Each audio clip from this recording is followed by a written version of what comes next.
আল্লাহ তাআলা। সবকিছু জানেন কে? অতীতে ভবিষ্যতে কি হবে কে জানেন? মানুষের প্রকৃতি কেমন, প্রত্যেকটা মানুষ কিভাবে চলবে, তার প্রকৃতি কেমন, কোথায় কি আছে কে জানেন? ভবিষ্যতে কি হবে কে জানেন? উপরে কি আছে কে জানেন? মাটির নিচে আছে কি আছে কে জানেন? তাহলে এই আল্লাহর পক্ষে মানুষের জন্য একটি জীবন বিধান দেওয়া সম্ভব? মানুষের পক্ষে কোনো জীবন বিধান দেওয়া কি সম্ভব?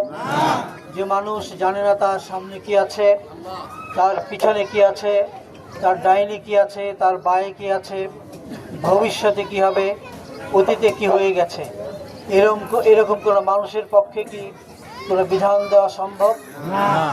এই মানুষই বিগত সময়ে আমরা দেখেছি, বিগত 54 বছরে শুধু নয়, বিশ্ব মানবতার ইতিহাসে এইভাবে মানুষ নিজেরা বিধান দিয়ে চেষ্টা করেছে মানুষের মধ্যে শান্তি দেওয়ার জন্য, পারেনি।